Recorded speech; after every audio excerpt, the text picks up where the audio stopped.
คุณสุนทรีนะ and Gus for moderating this session. And on behalf of the Thai representative Ministry of Foreign Affairs, I would like to say that we are very honored and privileged to host this ASEAN Civil Society Conference and ASEAN People's Conference 2019, which marks one of the important events of the Thailand Championship for 2019.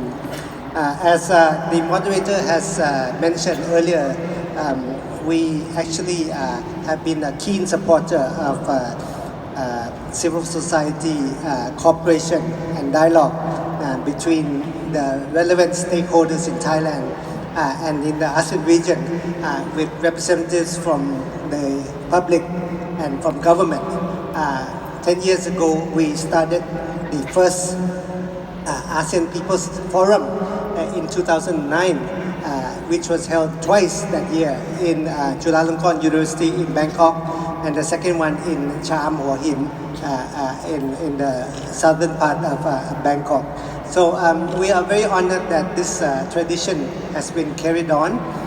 We think that is an important forum where different sectors of society can come together, can exchange views, can present their ideas, and we want these ideas to be transmitted to the ASEAN leaders, the ASEAN governments, so that they can be aware of some of the problems, some of the difficulties, some of the issues and some of the concerns that all relevant stakeholders in ASEAN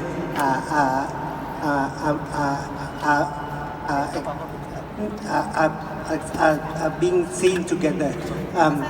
As the ASEAN Charter was first established, one of the objectives of the ASEAN Charter is to foster a more people-centered ASEAN community where the interests, the ideas of the ASEAN people are represented in the ASEAN organization. So I think this occasion is an occasion for us to come together, to exchange views, to hear each other's ideas, and as we have been in contact with the co-chairs, we hope that your recommendations, your ideas will be transmitted to the ASEAN leaders, and we have already envisaged at the end of this month a dialogue between the ASEAN senior officials and representatives from the ASEAN People's Forum, whereby you will be able to transmit some of your ideas and views through the ASEAN senior officials so that the government and relevant agencies will be able to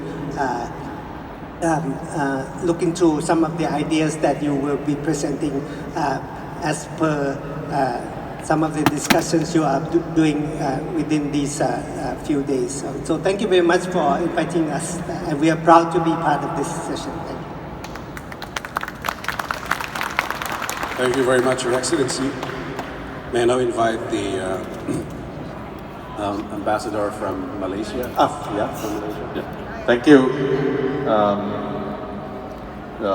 First of all, I would like to thank the co-organizers for inviting me to today's ACSC APF Town Hall meeting. And on behalf of Malaysia, I'd like to welcome everyone to today's, I think you all had the past few days of a very active and interactive session. I wish to, at the outset, I wish to convey the best wishes from my foreign minister, who is unable to attend today's meeting. As you all know, there was, the invitation sent to, I think, all the foreign ministers, and my foreign minister was eagerly and quite enthusiastic to come and attend today's meeting, but due to some unforeseen circumstances, due to his busy schedule, he was unable to come today. So I'm representing my minister to today's function. As what has been mentioned by DPS Atayut, today's event is more of a dialogue, and for us to hear from the CSOs as well as the APF on what are your concerns. For your information, the process when ASEAN established the ACSC, it started in Kuala Lumpur in 2005, and 10 years after that, in 2015, we celebrated the 10th anniversary of the establishment of ACSC, and later on, I think it evolved into to include also the APF.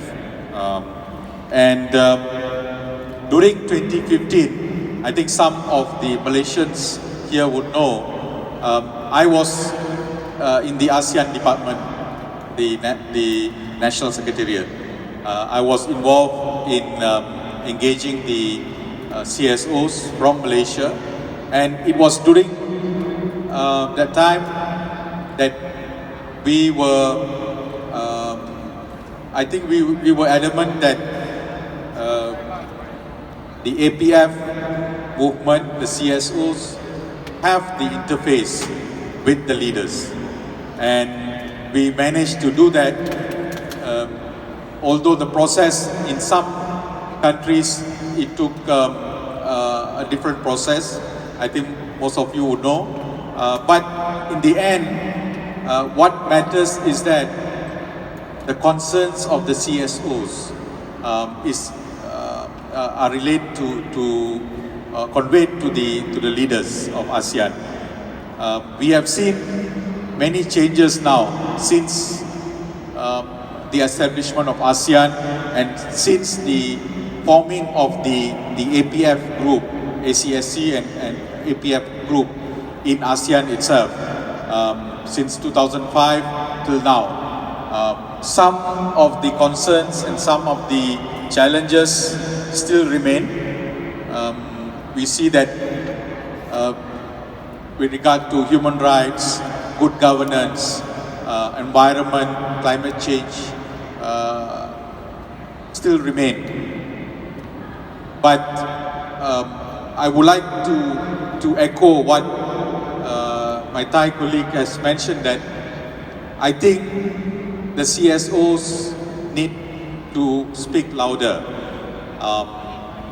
in conveying your concerns, conveying your views about what and where ASEAN should be headed to. As you know, we have in 2015 we came up with the ASEAN Vision 2025, and in that vision it is mentioned also the participation of the CSOs. So this is just my opening remarks. I give back the floor to the organizers. Thank you. Thank you very much,